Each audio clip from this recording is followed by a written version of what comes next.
Good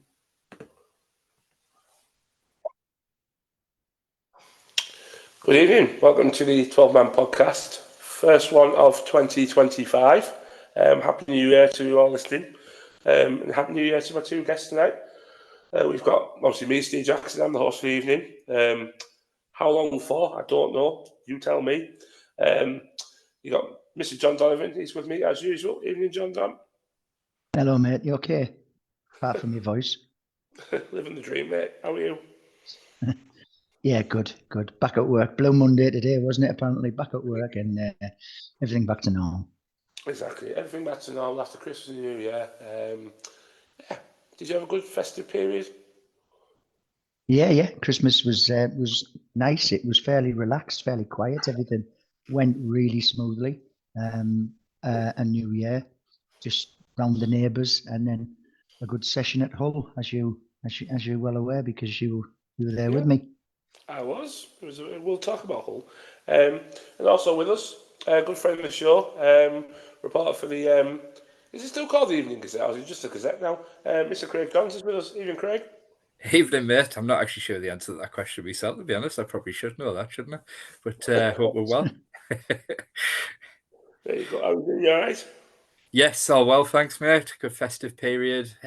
Ben's finally back to school tomorrow, and I can't wait for that. So all good.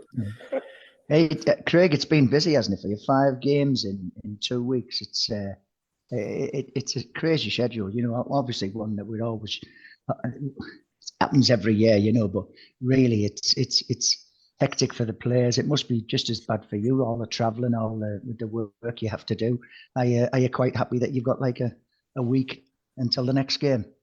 Yeah, I must admit it is a nice week to have that one to kind of reset a bit. But I mean, what I would say is I get paid for it. It's a privilege to be in my position, and it's certainly made it easier. I know you've mentioned Hull, driving back from places like Hull when you've got a win, in particularly in those circumstances, and not as nice when you're driving back from the Riverside after Saturday in Cardiff.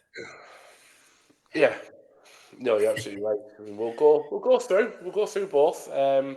We'll talk about both games. We'll talk about potential January updates transfer wise. Craig will give us a bit of information with regards to the players that you want to know, where they're going, if they're staying, if they're going. But we'll start as we usually do. Are we both all right? Are we both doing good? Yeah, good. Thank you. Yeah, good. No complaints. Thanks, Matt. Good. Right, John, you did mention a bit earlier. We'll go for it again. Hull, New Year's Day. A lot of expectation when we were on the way down. As you can imagine, Hull at the time were second bottom. We were fifth. For me, obviously we got the job done. But it's the manner we got the job done. We were banging on the door. We all thought that's about it. I mean, you were still quite near me in the stands as well. We both looked at each other and went, "Oh, well, that's about that." But yeah, some absolutely crazy scenes when Gilbert scored the winner. Yeah. I mean, I think our second half performance, I think we were just pressing, getting closer and closer. And then you get to the point when you think we've left it too late, it's not going to happen. And then up pops a 93rd minute winner, and you're just so relieved, you're so happy. And yeah, thankfully I didn't go forward onto other people this time. I sort of turned and I went back into the lads who stood near me in the stand, and it was fantastic. Bedlam, really, really, really good. Like I say, relief and joy, brilliant, loved it. And although it wasn't the best performance we've put in this season, it was. I think it was a deserved 3 points. Yeah, it was. Yeah, you're absolutely right. I mean, first half was very lacklustre. I said the lads I was stood with, we both said probably one of the worst halves of football we've seen all season, and that's in any competition. So, well done to Borough for that. But second half, Craig, I'll bring you in on this one. Michael Carrick he's criticised for his decision making, his subs, but the 3 subs he did make, they were absolutely bang on the right time, and they completely changed the game, didn't they? Yeah, I think it was all part of the plan, wasn't it? In terms of it was a game in which, in a busy festive period, as John's already mentioned, there were particular players who did need a rest. It was more of a tactical plan with Riley McGree, but I think Neto Borges needed a rest. Ben Dork needed a rest, and naturally, particularly Ben Dork, especially Ben Dork, you're going to feel his absence. I think Borough were a team transformed from the moment that he came back into the side. Realistically, I think it was Stokey's first start, and have after early season struggles on the attacking front, Borough were pretty much a team transformed from the moment he got into the starting 11. So there was always that risk with making that decision that it would impact them from an attacking point of view. But by the same token, he needed that rest. You're pushing people to the limit of, potentially picking up injuries. So you'd rather, lose him for 70 minutes at Hull than lose him for weeks and weeks and weeks. And yeah, as you see, it was probably always part of the plan that he could, get 20 minutes in the game. It's always a good position to be in, where he made the tactical decision to put Riley McGree in there for Bergzog, but then be able to bring Bergzog off the bench as he did if it's not quite working. And that's a good place to be in terms of depth. And obviously it would be ideal to have that in other areas of the pitch, injuries taking a hold a bit again. But yeah, it's a good position to be in, because it didn't quite work out for Riley McGree in that one. I thought it was bright first. I was probably Borough's best player in the first half, but it just wasn't quite happening for Borough. And you saw, obviously, Bergzog comes off the bench and he sets up the goal. He has a big impact in the way he plays. It's just ultimately, I think, the good thing about that kind of dynamic at the moment with Bergzog and McGree is that the two very different players. They're going to play that role in a very different way. Bergzog clearly likes to go down the wing and get the byline. McGree likes to float, and different games, different opponents. It's going to be a different strength to Borough to have both. So it was just great to get that victory in the end.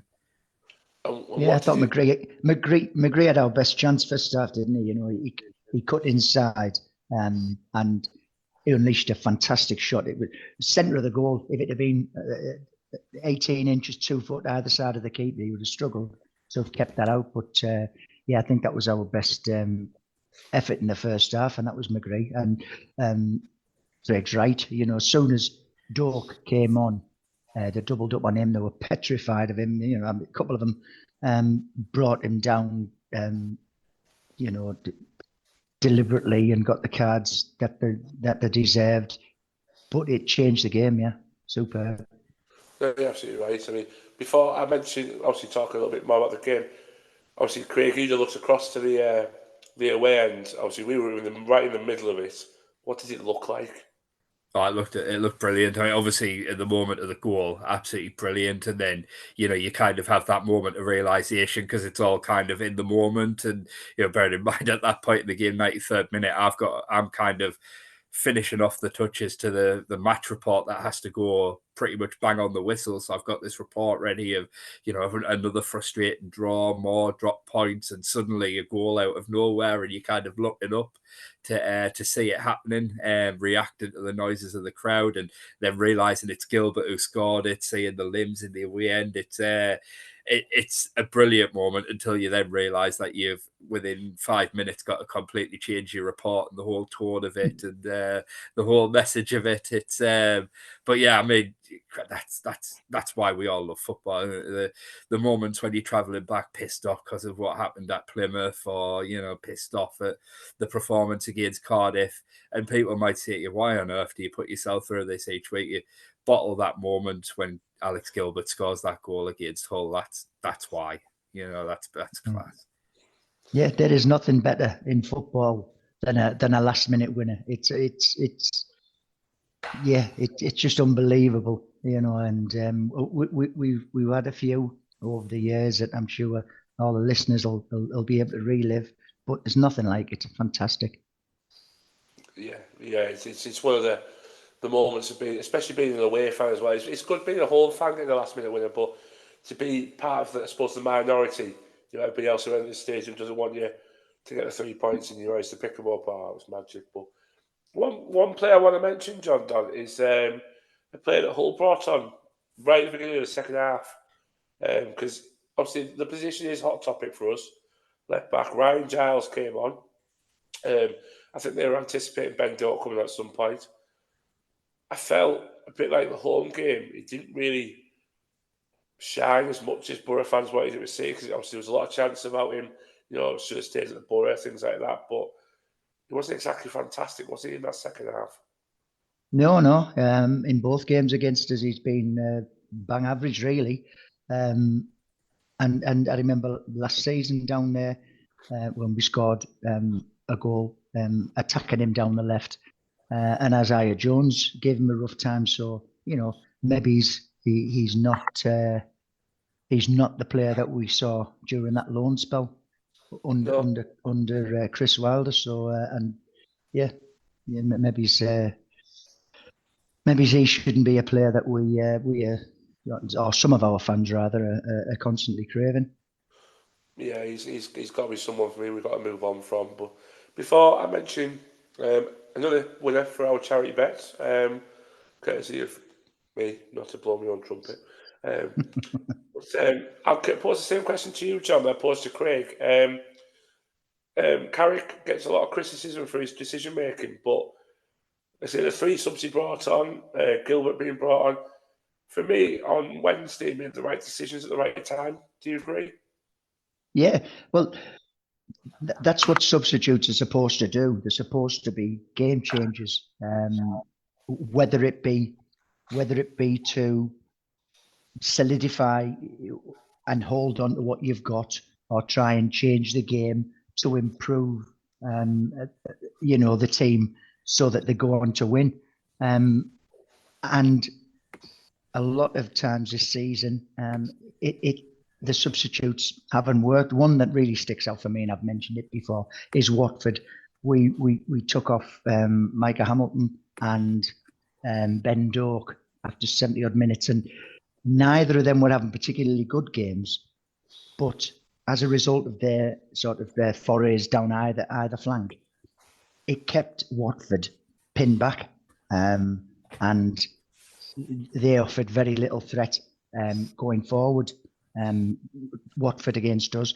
As soon as they were withdrawn, it was if Watford sort of like suddenly switched on and stepped further up the pitch, and we all know what happened in that game. They sort of they turned it around.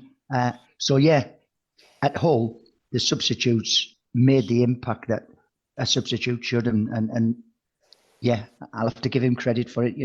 We've given him we've given him a little bit of a hard time when it hasn't gone right. So yeah, fair play.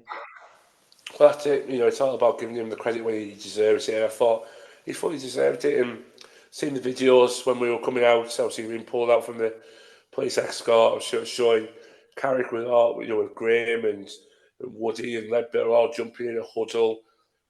It just looked like we did in the stands. And I thought, that's how much it means to him. He might be very, it's going to be hard to say, it's like stone-faced, no emotion.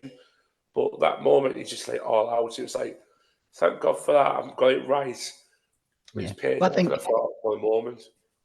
Yeah, I think he just let himself go. And you could see Woody, he had a piece of paper in his hand. I don't know whether that was what they're having for supper or the Chinese order on the way home. But it was a sudden realization, hang on, there's a minute or so left here. So they celebrated like us, and then they immediately sort of like had to make sure that they saw the game out, and we kept hold of the lead. So, but yes, you're right. It was fantastic to see the management team, the bench, all celebrate like we did as fans. Brilliant. Yeah. Exactly. It just looked like he was, a lad with all his mates as well. I know people, pull the phrase out, job for the boys and things like that when they think about his coaching staff, but I don't care. They got the job done on Wednesday and they fully deserved it. We fully deserved it. And, it was a mega 3 points after a day where results actually went our way and we actually got, we gained a bit of ground to everybody else. So that was mega. It was mega. I finished this segment off before I fall apart. John, your man of the match?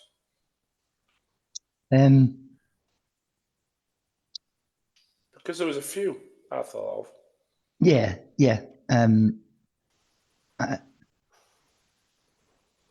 I'm going to just for his short impact. I'm going to go for Ben Doak.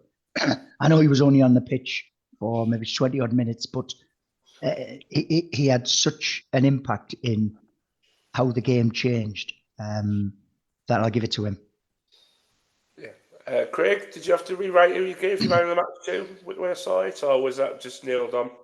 Yeah, I tend to do my ratings after I only report I do live, so ratings I have a bit of time to think about them. But testing my memory, I can't actually remember who I gave man of the match to at Hull. I remember being complimentary of Bergsog and his impact from the bench, and obviously setting the goal up. I wouldn't normally give a rating to anybody who comes on post 75 minutes, but I give Gilbert a 7. Just because of the fact that it was such a big moment for him. From memory, I remember the two centre backs looking really solid. I can't remember who I give me man of the match to, though, to be honest. I think it was Gilbert. I think it was Gilbert you gave it to. Yeah. Yeah, it was. Yeah. I'm just thinking. I was going to say chat amongst yourselves, but we can't really do that. 7. Yeah, I think you did give it to Gilbert because of his impact off the bench. I fully get. He was my man of the match as well. It's just such a short space of time to do something, and the finish was brilliant because he watched Birdsall make the run. He just tracked it all the way, stayed with him, made that little bit of space for himself. He seemed to step on the finish as well. So it was cracking finish, cracking moments. Yeah, unbelievable. And one moment that sticks out from the game, John, was a certain someone in the away end. I'm not talking about Yusuf this time. Yes, that's right. Captain Howson, yeah. Yeah, he was there. I mean, I don't know how early he was spotted, but it was only in the sort of second half of the game where the fans sort of started singing his name and asking him to start some songs. And to be fair, he was game. It was great to see. I just hope that he stayed right until the end and that his calf didn't get any more of a blow to his comeback when he celebrated the winner like all of us. Yeah, well, I can definitely say he was there because he was walking out at the same time I did. So all right, brilliant, good news. Definitely a good jump about. So yeah, as we all did. So, but, well, it's good because you know the players. He'll go back to the players and he'll tell them, you know, about being in the stand and what it means to the fans, and you know, hopefully it'll sort of like bring sort of togetherness between the group of players and the fans a little bit more, because we need to be together for the rest of the season if we wish to achieve what we all want. Yeah, exactly. It's gonna be a big effort for the next 22 games, so we've got to really stick in and get on with it and push ourselves on. So you're absolutely right. But yeah, before we start with Cardiff, I did mention charity bet. Another one came in. Barlas, a yellow card. Nice and easy. I think I did say Edmonton on our preview, but obviously he didn't start, so I made that last minute change. It got us a few more quid, so you know we're up there. We're up to £45 now, so we're slowly building. I think there's only you that's contributed so far, isn't it, Jacko? I haven't got one right. Well, I do try. It's just this new concept I brought in. I thought it's going to bring us a few quid. So yes, and charities will benefit from it as well. So yeah, we're starting well. We're starting well now. But right, Cardiff at home. Before I mention the team using the game itself, obviously you were out in the North Stand car park before the game, John. Freezing temperatures, but what I saw when I was coming in, a decent turnout from the food bank. Yeah, it was again. You're right. The weather was freezing cold, and especially in the behind the North Stand, we're in the shadow of any winter sun. And sometimes the sun just does take the chill off the air, but it was absolutely bitterly cold.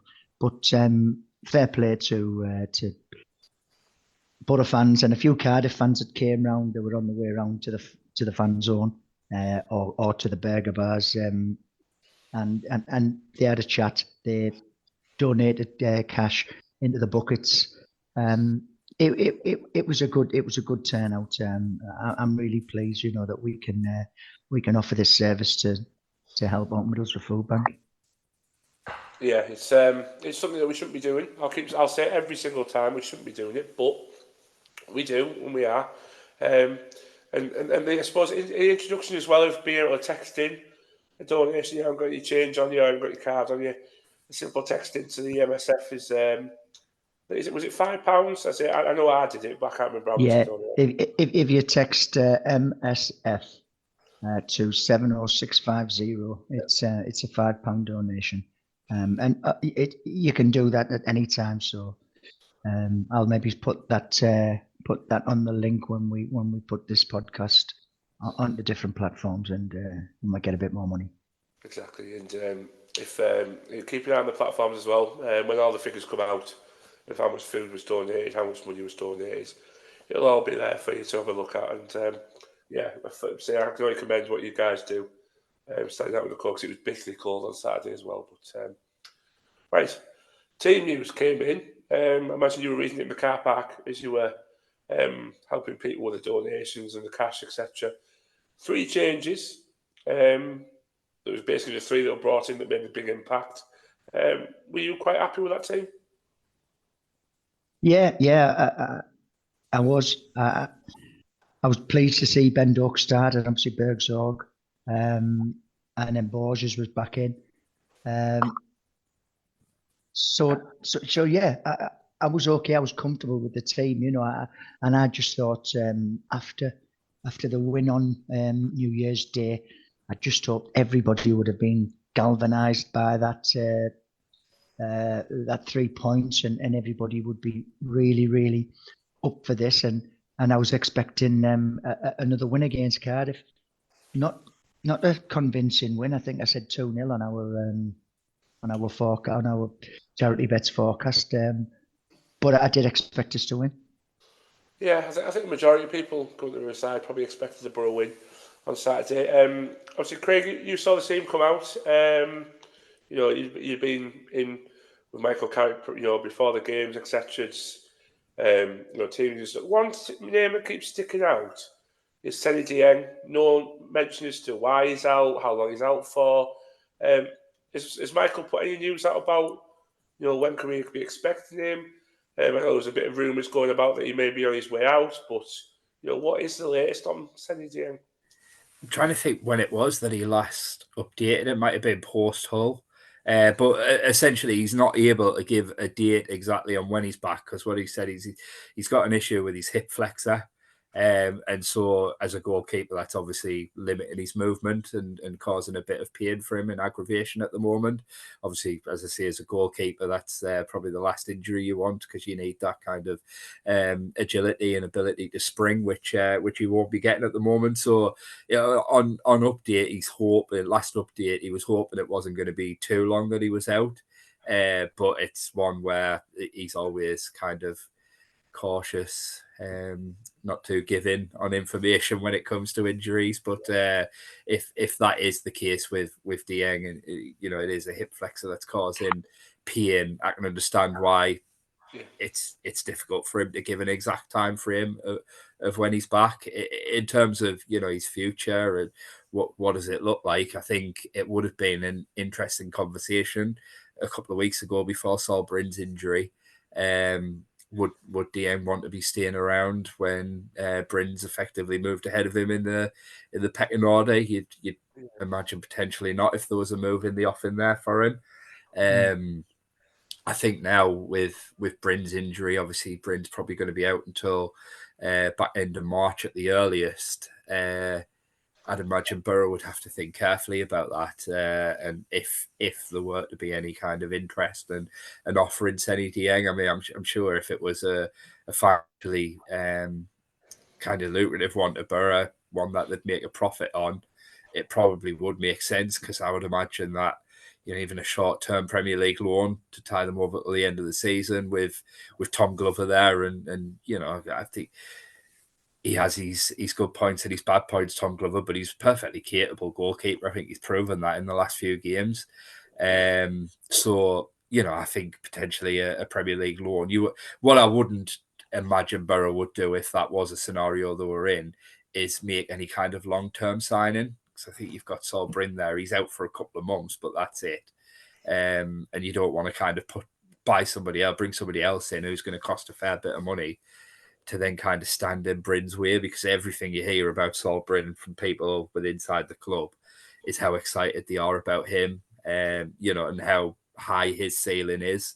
So what I don't think they'll want to do is kind of put anything in that potentially blocks his development. It's a really unfortunate setback for him, but one I'm hopefully bounce back from soon enough, and just at a time where he looked like he was starting to show that he was ready to step in and become Borough's number one. You have to feel for him, but yeah, I think that potentially probably ends any kind of speculation of Dieng leaving. I'd be very surprised really now this month, because I think Bryn's injury means you'd probably just keep hold of Dieng, and then potentially revisit that situation in the summer.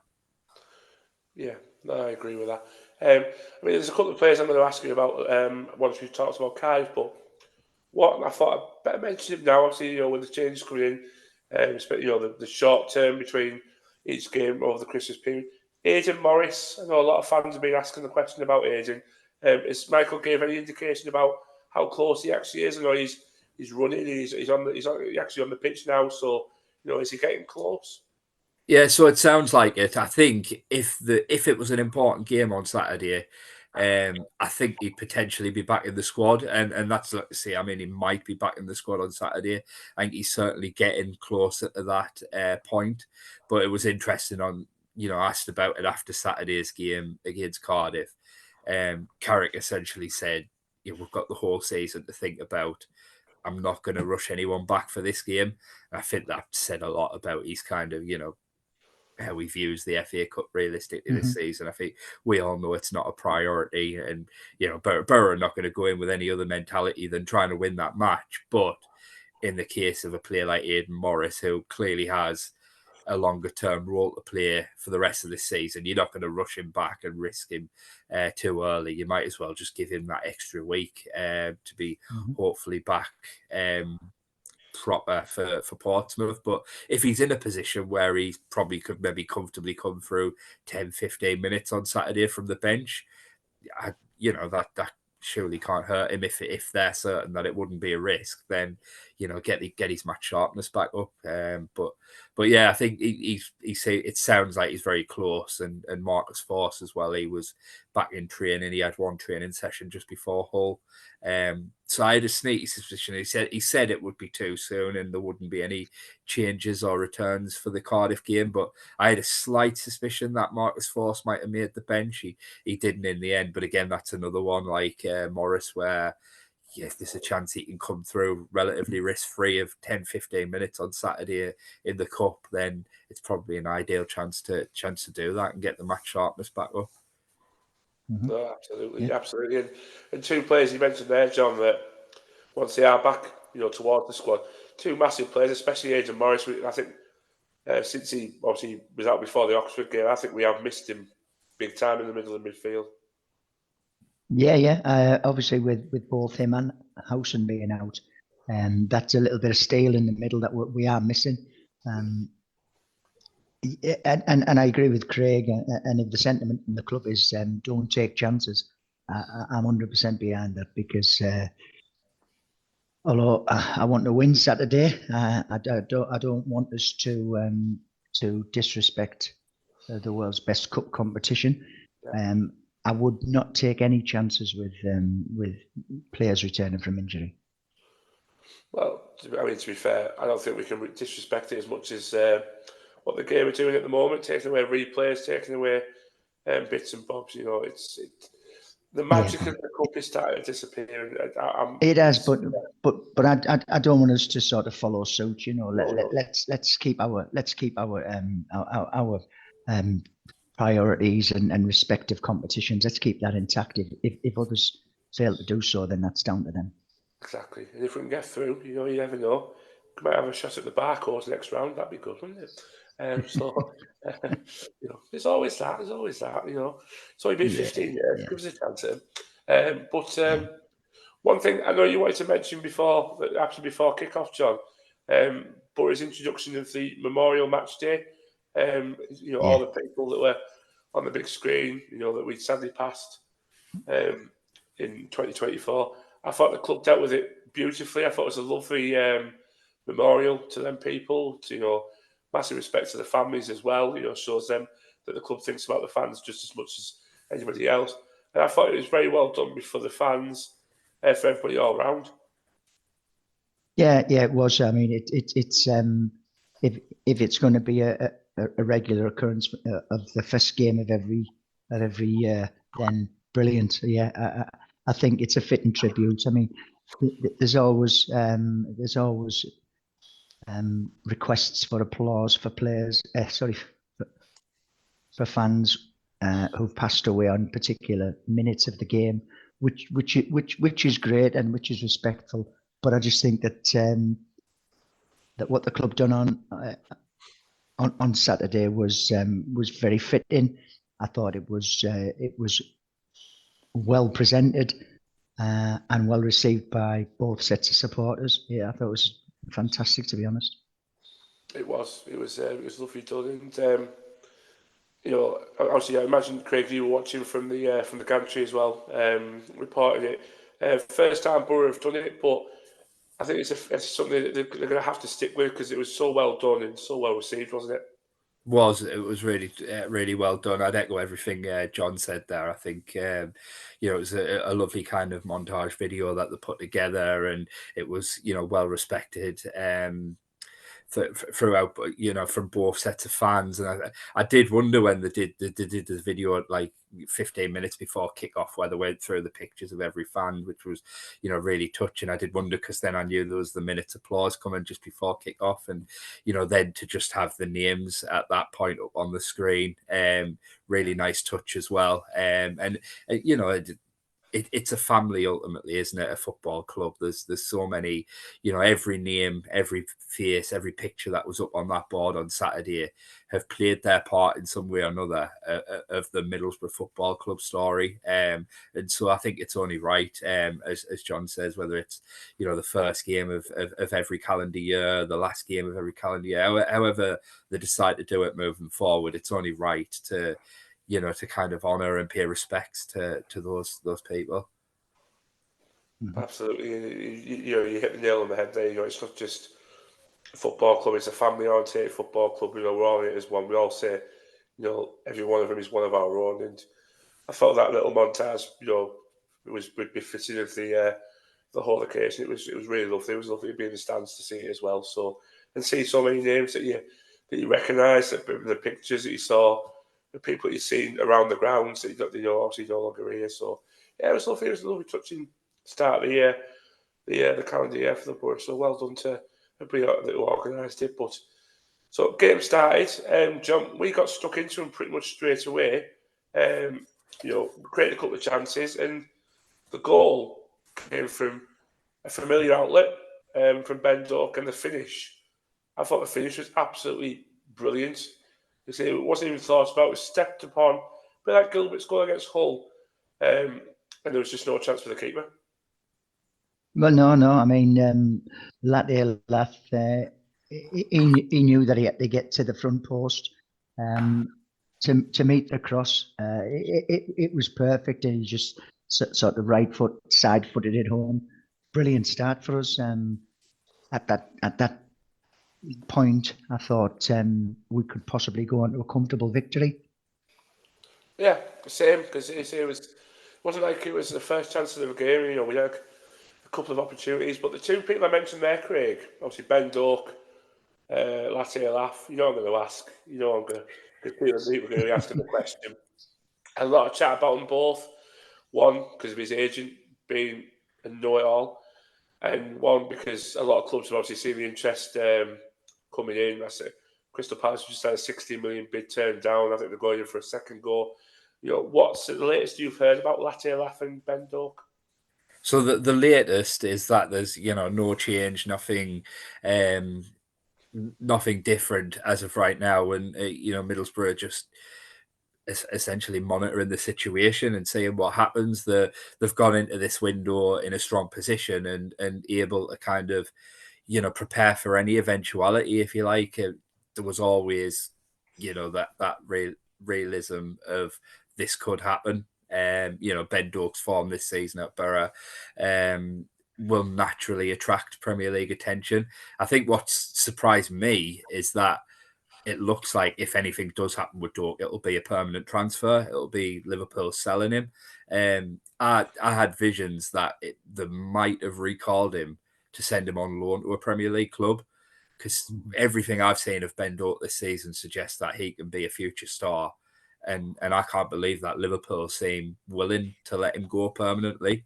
But what I could have saw is them thinking, why let him have another 6 months at the Championship? He's already, feel like, done that league and proven that he's good enough for that league. Let's give him 6 months in the Premier League and see where he is in the summer, as far as we're concerned.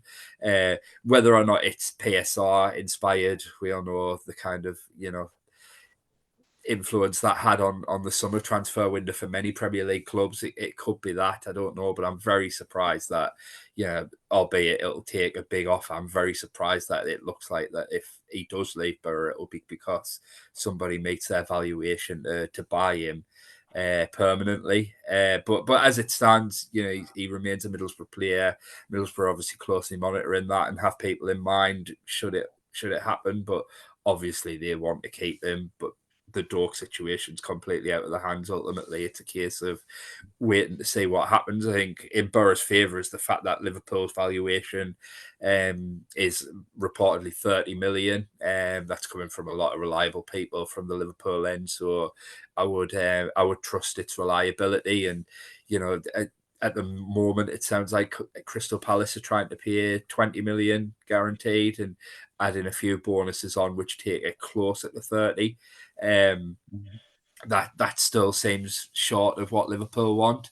But it's very early in the month. If Crystal Palace really want him, there's a chance they might raise the offer and go there. It's clearly there's concrete interest there. And it would be a massive blow for Borough, wouldn't it, to lose him? Yeah, it would. And when you think about it, Palace aren't frightened to splash the cash on their Championship teenagers. Adam Wharton, how much did they pay for him? That was a hefty chunk, wasn't it? Yeah. From Blackburn. So yeah, there is the possibility, like you say, Craig, that they might come back with an increased offer. We've just got to hope, for our sake, that Liverpool want him to stay at Middlesbrough and get through a rigorous, hectic, arduous season in the Championship to sort of strengthen him up for the Premier League next year. But it's going to be an absolutely nerve-wracking. Let's say 3.5 weeks until the end of January. Because obviously, if he stays, it'll massively help our push for promotion.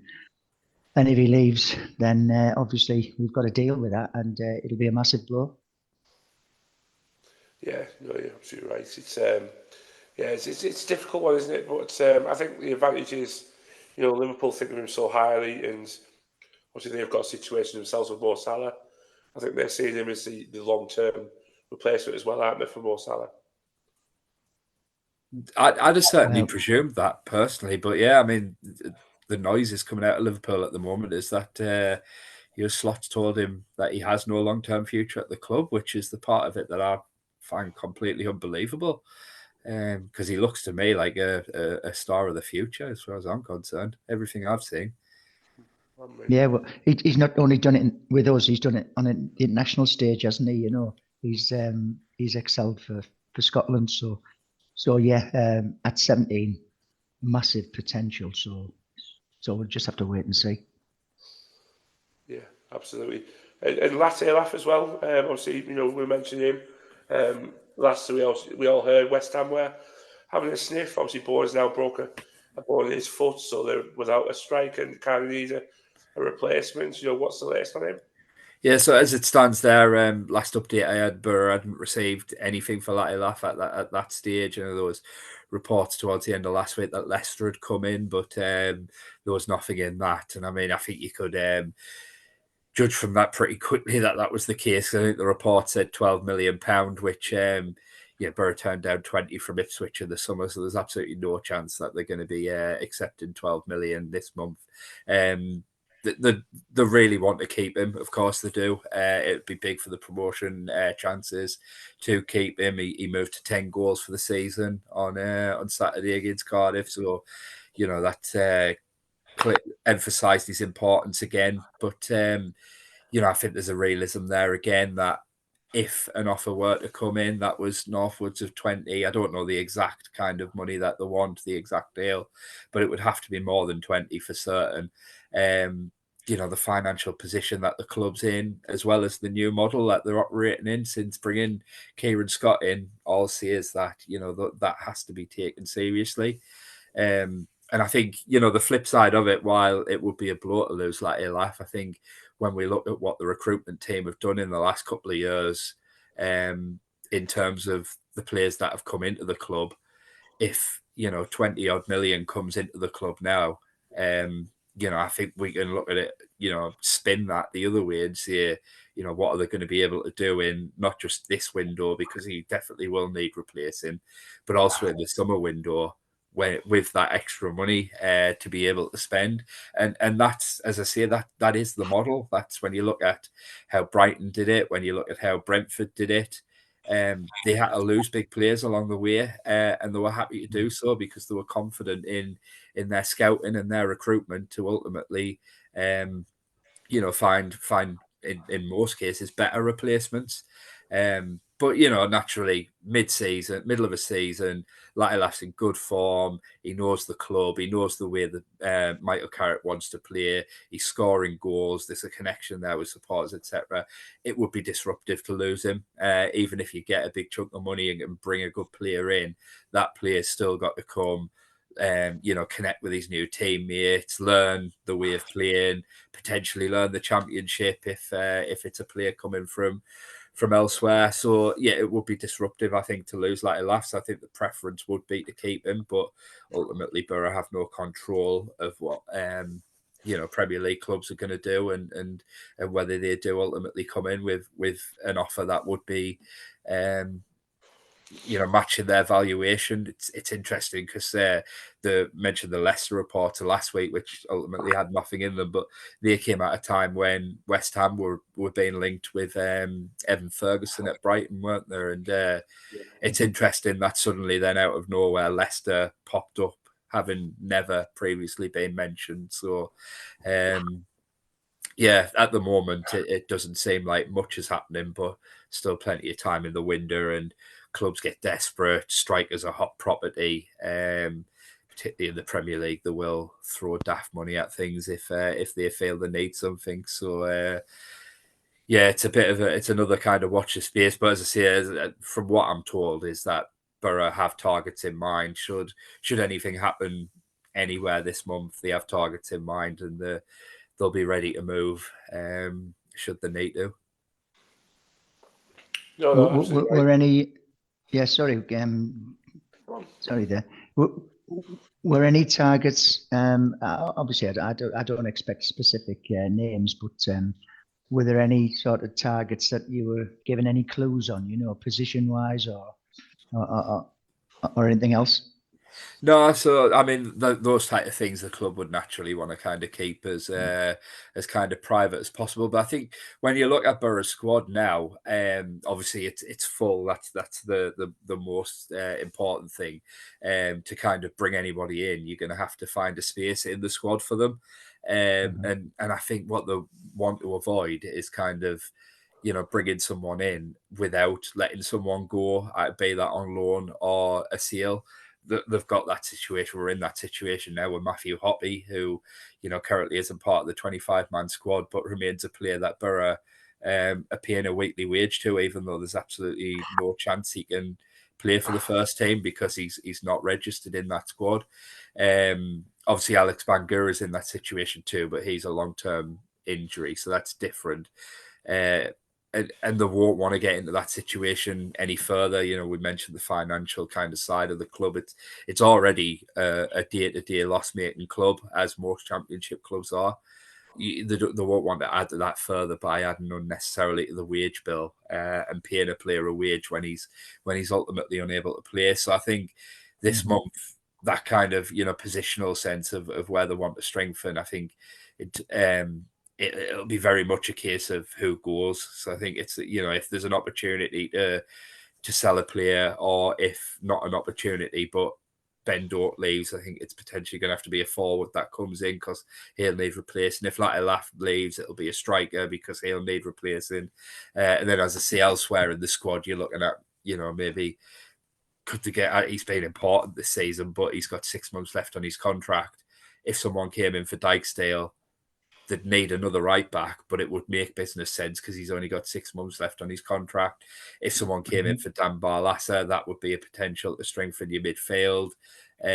What I don't think you'd see is Ben Doak leaving. Oh, brilliant! We've got a space in our squad. Let's buy a central midfielder, because then you'd leave your forward line probably lacking, as we said, the missed Ben Doak at Hull.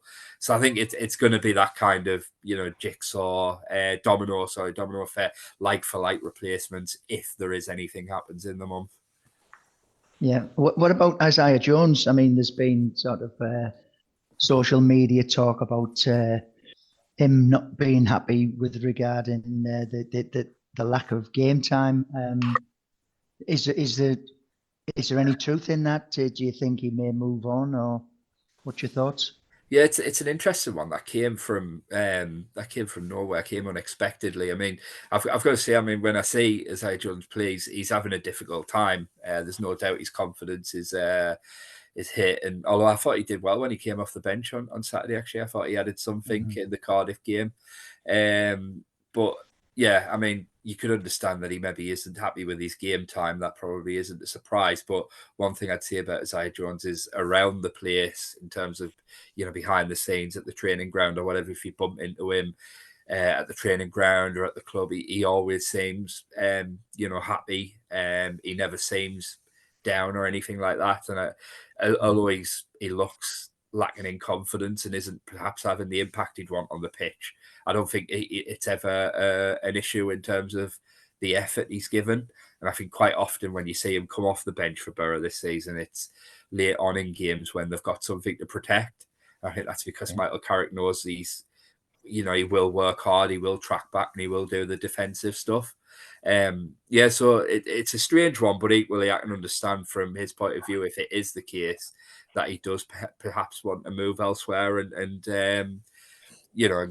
play more regularly elsewhere, because at the moment that's obviously not going to be a possibility at Middlesbrough. And like we say, I think even if Ben Doak were to leave, it'd be concerning if the window ended and it was Isaiah Jones and Marcus Forss that they were, carrying on the rest of the season with, unless the only kind of asterisk I give there, we've seen nothing yet in a Borough shirt to suggest it, but everything Micah Hamilton did that was good at Man City was on the right wing. The goal he scored in the Champions League was effectively doing what Ben Doak does in a Borough shirt. Yeah. In a Borough shirt, he's played on the left, and he's never looked as comfortable on the left. But I also would say that he's never really looked confident, never really had much oomph. There's sometimes when he does come on, or he's when he is on the pitch, where he's got obvious, he must have quality. He's come through the Man City academy and made Pep Guardiola's teams at Manchester City. There must be something there, but I'm always just wanting him to give something more, do something. But who knows, if Ben Doak went and Hamilton got a chance on the right, maybe that might suddenly be just the perfect click for him. But Yeah. I'd be concerned if that wasn't the case, if Hamilton wasn't able to go over and replicate what Doak does on the right. I'd be concerned if Doak did leave this month and Jones and Force were who you were carrying forward as your two right wingers into the second half of the season. And that's nothing against either player. I think Jones is having a really difficult period, looks down on his luck. And Force has got obvious fitness concerns. When he is fit, when he is playing regularly, and he's proven in a Borough shirt that he's a very good option. But those injury concerns he's had over the last 12 months or so would leave that a concerning one. So yeah, it'd be interesting to see what happens on Jones, and if an offer were to come in, I think Middlesbrough would definitely consider it at the right price. Yeah, it was interesting at the weekend when Jones came on. It's normally to replace Doak, but Doak switched wings. That was interesting. And to have two like wingers, playing together. I can't remember the last time we've really done that. Like out and out wingers. If you get my drift. So I mean that's something that hopefully we might possibly try sort of later on in the season because I think it might give Jones a bit more confidence if he has like success, with Doak on the other flank. So I'm keeping my fingers crossed that something like that might be used again. Yeah, and that was perhaps a big part of. I mentioned I think Jones did well on Saturday, and I think he made an impact from the bench, and he set up that chance, didn't he, for Latif, which was probably about the only decent chance Borough had after the game went to 1-1, and that was probably part of it, which I hadn't considered until you just said it there, John, is that Doak obviously went out the left, and Cardiff were already well aware of how dangerous Doak was, and he'd had a quiet start the second half, and then when he went out left, he was dangerous again out on the left. Naturally, teams are putting kind of two men on him. They all know how good he is and how big a threat he can be. So that potentially created more space for Jones on the right. Exactly. And obviously he used it. As I say, he looked lively. I thought he looked a threat, probably as good as he's looked for quite a while in a Borough shirt. Yeah, and going back to the game against Cardiff, I mean, Lath was unfortunate with the header. He didn't get a great deal of power on it, but it was also the placement of it was unfortunate. He gave the keeper a chance. It had just been a few inches to the left or like to the keeper's right, then it would have resulted in a goal. But yeah, the second half of that game, it really sort of it was flat. It fizzled out. It was disappointing. Yeah, I agree with that. And obviously, something I was going to mention, you might as well mention it now. Do you think that links to the atmosphere as well? I thought the atmosphere on Saturday was widely mentioned again on social media. I thought it was not flat, but it wasn't as bouncy and lively as it usually is. I thought there was a bit of separation between the north and south stands, where sometimes they're connect and make a good atmosphere all around. What did you make of the atmosphere on Saturday, John? I think obviously a lot of the time it reflects the on-pitch performance. I mean, there's arguments you can talk to a dozen fans and it'll be split. Do the players lift the fans, or is it up to the fans to lift the players? I'm of the latter. I think it's down to the fans. We're supporters. We go there to support. That's my take on things. But I do fully understand, that the atmosphere can be generated and more often than not is generated from how the match is going. And I just thought the second half there was not a great deal to get you up and shouting and I wanted to see a little bit more, and obviously as the game went on and it looked like we were going to drop another couple of points, it's frustration and it's just I'm hoping that Michael Carrick and his management team just look at our home performances and look at the number of points we've dropped from a winning position. We've dropped 13 points from a winning position this season. that's not very good. You know, I mean, Craig highlighted it in the Gazette in one of his features about all the points that we think as fans we should have had extra to what we've got. But a lot of those points were from winning positions, and it's really, really disappointing. And yeah, it's frustration. I think 24,000 people in that stadium want the team to do well, but also they do get frustrated when the play doesn't live up to what you expect. So yeah, you know, we've got to see an upturn in form at home, and we've got to find a way of holding on to the game when we're in winning positions, and that would be a big step to us to help us maintain our position in the top six and possibly climbing into third or fourth or top two, depending on how the season pans out. But if we get third or fourth, then you know we're guaranteed a first leg away in the playoffs, which is always important. So yeah, I think the crowd need to be with the team. We all need to pull together because we all want the same thing ultimately. No, you're absolutely right. I mean, you know, you sent me the stat earlier. So 19 points dropped at home this season. Craig, No, if 30. Sorry.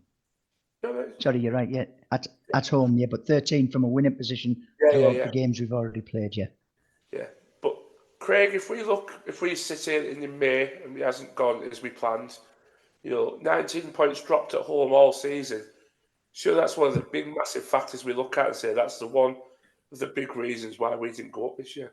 Oh, massively. I mean, I asked Carrick about it after because it's now just 6 wins from 14 at home this season, isn't it? And yeah, that's winning less than half of your home games is just not good enough for a team that wants to be where it wants to be. And you know, I was trying to tap in with Michael Carrick on what that might be, and interestingly, he did mention the kind of, you know, the atmosphere.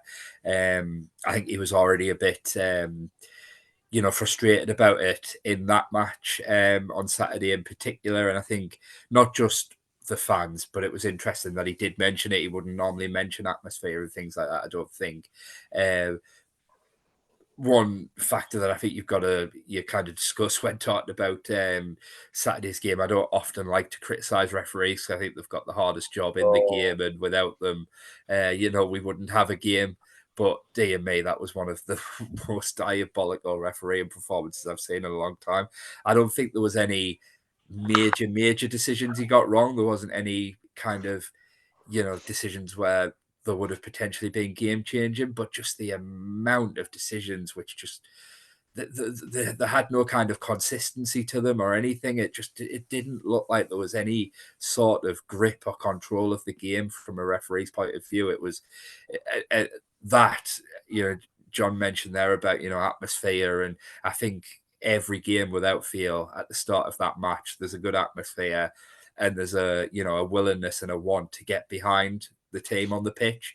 And then, as John said, it goes from there in terms of it's reflected by what's on the pitch. So if it's a poor performance, fans are going to get frustrated. Whether or not it came across in the quote and what Carrick said after the game, I think what he was trying to get at is between the fans and the players, there was a lot of frustration about what the referee was doing and about the referee's performance, and not enough kind of, you know, being buoyed or kind of being lifted and focusing on, you know, getting back into the game, getting back ahead in the game after it went to 1-1. There was a lot of just frustration directed at the referee, which, you know, more importantly, I think, than the fans, it was the players. He was, you know, saying that they need to focus, they need to switch on and forget about what the referee's doing, forget about those frustrations and just focus on what they need to do. But I think what he was saying is the fans can help with that by also kind of, you know, you feel it in certain games, don't you? You can feel the kind of momentum change where if a team has a big chance, and suddenly the fans get behind them, and that buoys the fans, and that then goes onto the pitch, and that momentum starts to flip in a game, and without a doubt, they're examples of when fans do have an impact, and for whatever reason, it just didn't ever feel like that on Saturday. But again, I think John's spot on, is that that does come from the frustration of what you're watching on the pitch, because ultimately we mentioned that laugh chance. I would say that was the only chance really where Borough looked like they were going to get a goal. It just did never feel like it was coming on Saturday, and it just did feel really flat. And I know John said he feels like it's the kind of side of fans should always be backing the team, and it shouldn't be a kind of what's happening on the pitch influencing that. I do think that what happens on the pitch does need to influence it, though. I think fans pay the money, and they're perfectly entitled to be frustrated with a poor performance, and realistically at home there's been too many of them this season, and it is hard to put a finger on. I know, as I say, tapping in with Michael Carrick after the game about why he thinks it is. It wasn't just atmosphere. He spoke about teams putting men behind the ball, which Cardiff did again. But again, that still comes back to Borough and the onus being on them to make something happen. When it happens often enough, you've got to have a means of working that out and breaking it down. And it's frustrating, really, that at this point in the season, teams are still able to come to the Riverside, put that many men behind the ball, and get a result. Yeah, I do feel as well, that we can maybe up the tempo of our game, and also stop trying to score the perfect goal. Sometimes just when the opportunity arises, have a shot. You don't know what's going to happen. You don't know whether it's going to take a deflection, fall to one of your men, take a deflection, wrong foot the keeper. You just don't know, but it won't happen if you don't have that shot. And I think we see our players on the edge of the box, turning once, turning twice, turning 3 times, and the opportunities on the first turn. Take the shot, then do it quick, and just see what happens. No, you're absolutely right. It's when you draw 5 games at home out of 14, you've got to start looking at what are we doing wrong. Not there's plenty that we're doing right, but there's like Craig mentioned there, teams like Cardiff and Preston, Portsmouth in a way, have come and parked the bus when they've got into a position where they can take a point. We're not being able to break it down and get the winner. So, yeah, Saturday was frustrating. You mentioned frustration in his press conference after, as you know. So, yeah, but the less said about the referee, the better. He was an absolute. I haven't seen anything like him. The fact that they took 10 seconds to make a decision on to give it a wrongful offside in the second half says it all for me, which I couldn't believe as well. But yeah, It was also the linesman on the west stand. He couldn't keep up with Ben Doak, so I think his default was to put his flag in the air. I mean, there was no way Doak was offside for a couple of those balls that he come from behind the defender, went past him to pick the ball up, and then the linesman sticks his flag up, and he's way behind. It's comical, really, that the level of these officials, it's not improving. It's getting worse, and I know we're not the only one. I know we're not the only team to suffer from it. But do you know what? This is a really important league. It's the second tier of English football. Bad officials can affect whether a team gets into the playoffs or gets into the automatics, and their mistakes could be very, very expensive mistakes. We need better quality of officials in the Championship. No, you're absolutely right. It was it wasn't good enough on Saturday. I'm a bit like what Craig said. I'm not one to blame officials, but yeah, the shocker. He had an absolute shock on Saturday. But yeah, quick mention the equaliser, John. Good finish from Callum Chambers, but I feel like there were so many opportunities where we could have stopped him. Wise Fry doing a little flick to get us out of trouble. Dyke wasn't quick enough. I mean, it was a good tackle that he made, but I thought he invited the pressure to come, the players to come in front of him. Midfielders not tracking Chambers. There was a few mistakes for me that could have avoided that goal. It was clumsy, wasn't it? And then the ball goes out the edge of the box, and it was a great finish for the centre half, But yeah, it's another avoidable goal, and again, that's another thing we keep on saying this season. But that was what 20 odd minutes. We still had 70 minutes of the game to get back into it, but we just didn't really look like doing so. No, we didn't. Very lacklustre, very predictable. To be quite honest, I felt once that header was missed by Latielaf in the second half, I thought there was nowhere else this result was going apart from a draw. But it's a point. Extra point on the board. 2 points drop, yes, but at least we didn't get beat. So we'll look at it that way. So before I move quickly and try and talk about the cup game before my voice goes. Your man of the match for Cardiff, John? Latielaf. He keeps on running. He never gives up. He doesn't get sparkling service all the time, but he chases everything. So yeah, for his endeavour, for his goal, I'm going to give him a man of the match. Craig, come to you. I went Ben Doak.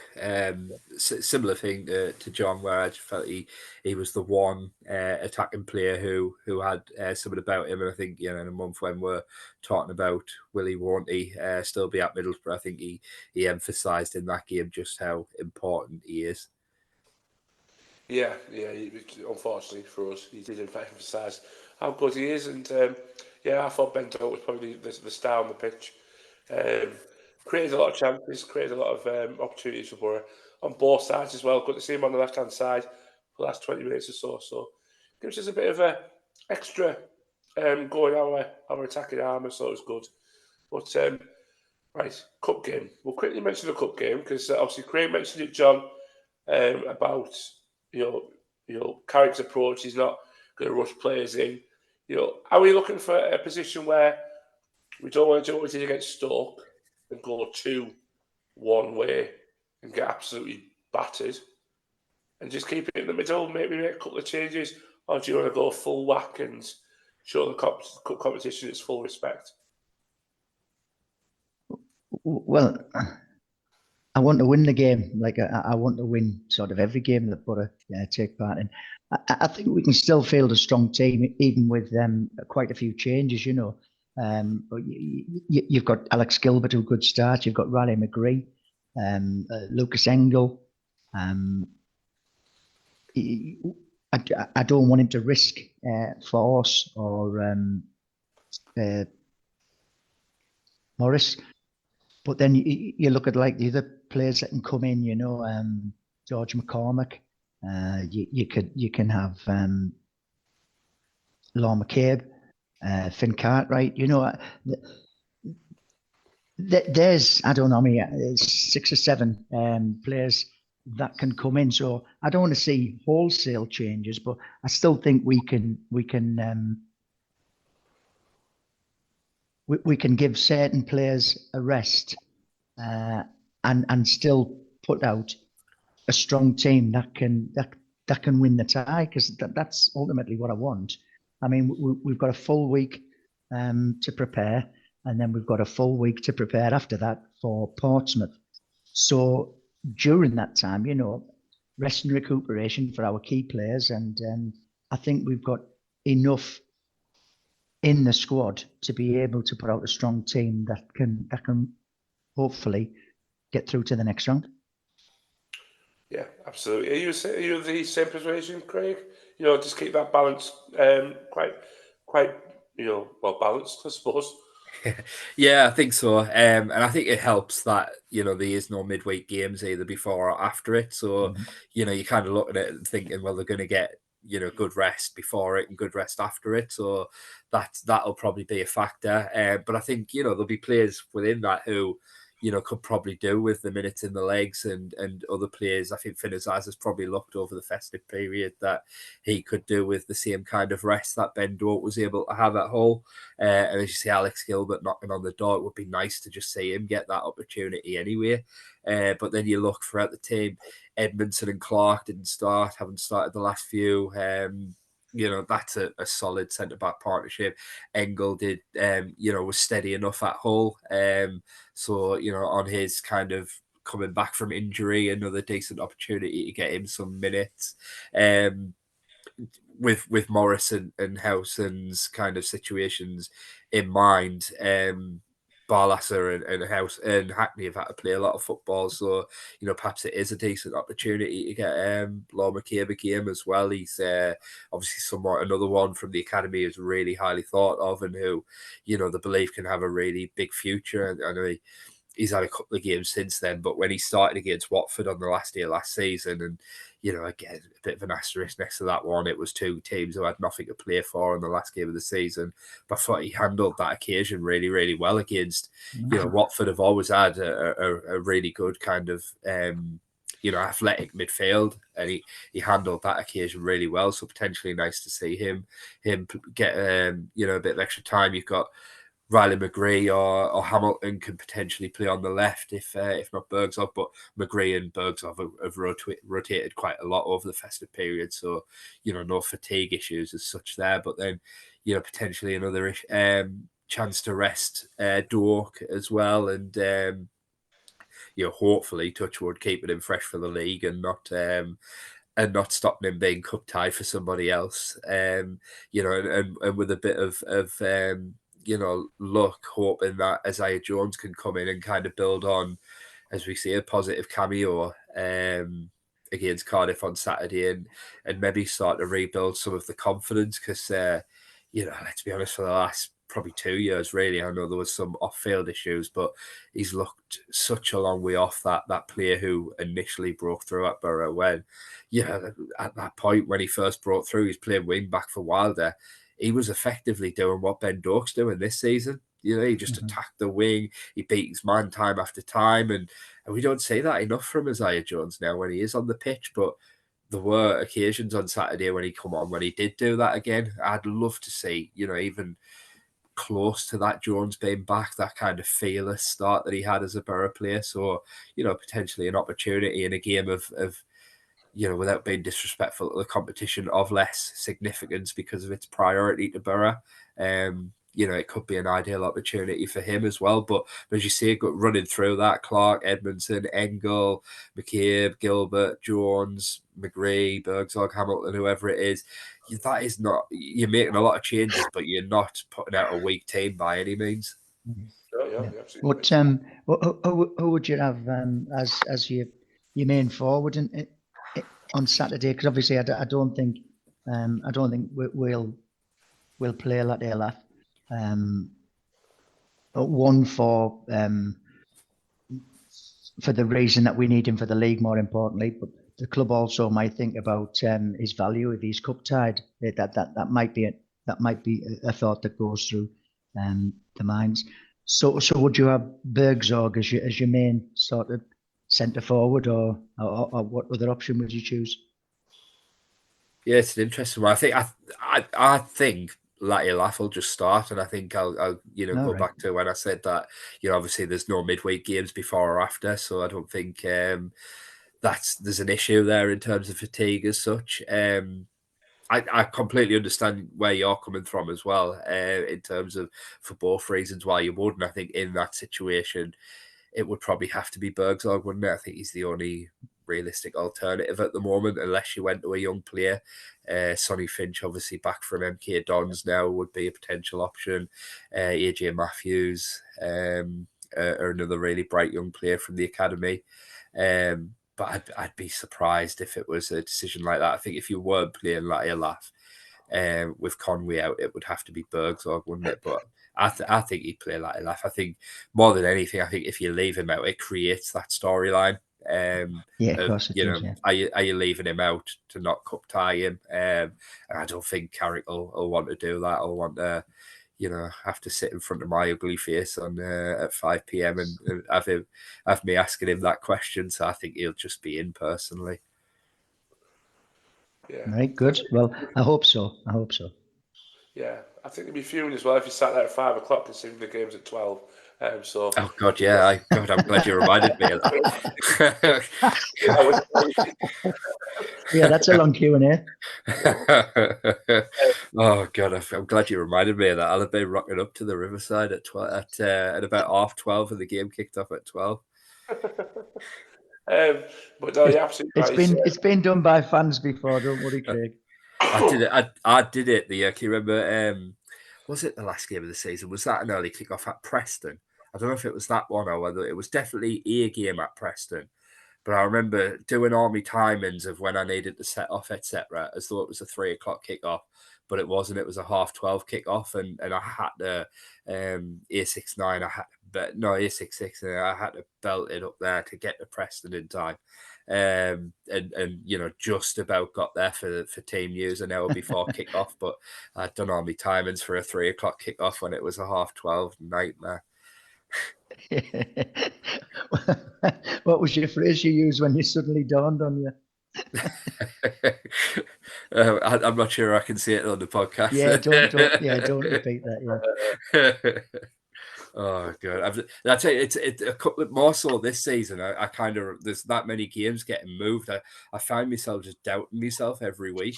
Is this the time it kicks off? Is it this time? It's so many games being moved now because of this new broadcast deal. It's it's rubbish, isn't it?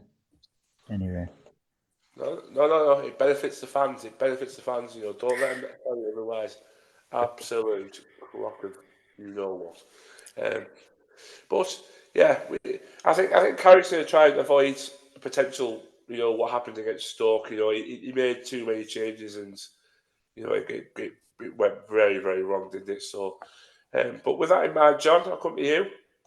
Predictions for Saturday. 3-2 Middlesbrough. Wow. Okay. Are you going to give us a score? Goal scorer, Riley McGree. Yeah. Obviously, these would be subject to change. We'll have to have a look at the team when it comes out. But, sure. Yeah. Craig, come to you. Yeah, I'll go 1-0 Borough, Gilbert to score. That was nice and easy. 2-1 Borough. I'm going to go George Edmondson to get a goal from the back. I think he'll start on Saturday. So, I assume Dan Barlas is not on corners then, is he? I spent half an hour talking about that free kick at the end. Absolutely did me. Oh my God, I don't even know what he was doing. Fingers crossed he's not. But and yellow card wise, I'll probably give it to Hackney. Hackney will probably get yellow. Can't figure it out. And just like that, we are done, finished. Thank God.